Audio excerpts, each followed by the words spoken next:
Wish the best to all of you. Sana magtuloy-tuloy yan hanggang sa katulad namin mag-asawa na tumagal ng ilang taon na tayo.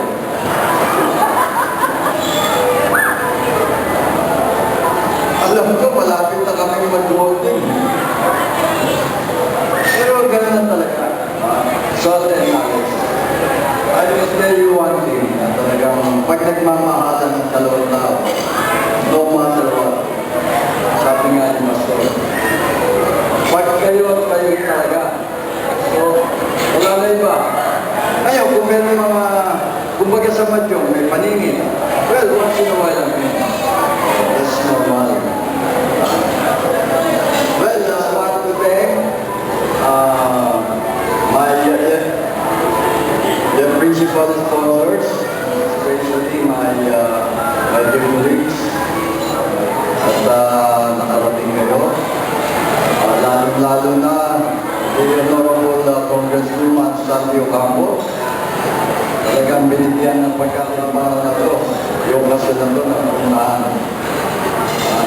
And my sister-in-law from Angeles City,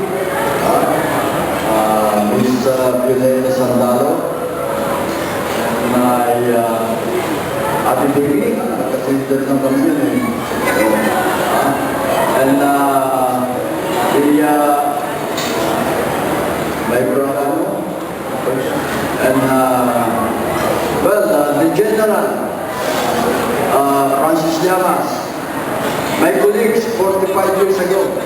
Is that correct, General? 45 years ago? Oh, yes. Yeah. And my very, very dear close friend, Mr. Antonio Gisbert.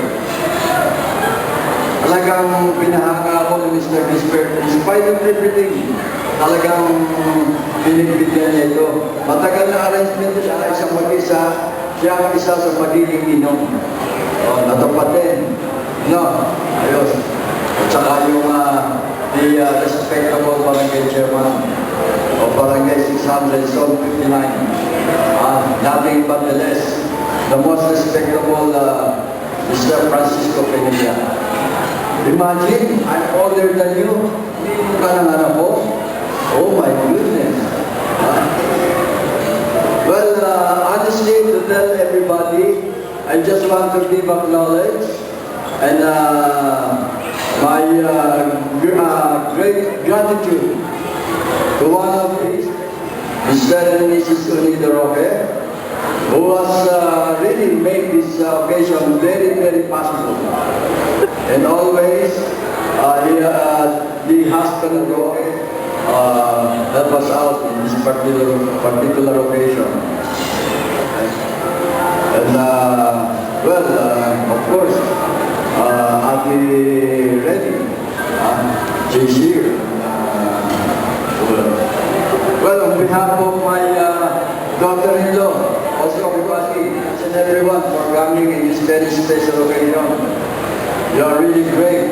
And I think the side of my daughter-in-law are all beautiful and handsome at the same time. Just a little bit like me. Is that all right with you? Okay ba? My daughter-in-law, agreeable ka ba? Oh yeah. Agreeable daw siya. Yeah, no problem. Saka yung mga kapatid ko, saka yung pamangkin ko, dumating, binibigyan ako. Salamat mo marami. No? Sino pa ba? Nagpakain. Hindi naman, okay naman yung pagkain. Sarap eh. Hindi sumasakit na yan. Thank you very much. Okay yan. Saka yung mga photographer dito. Hindi ko alam, may side view, may front view, may back view ko eh. Ayos yan. Good performance. Gusto ma? Thank you anyway. Good night and well,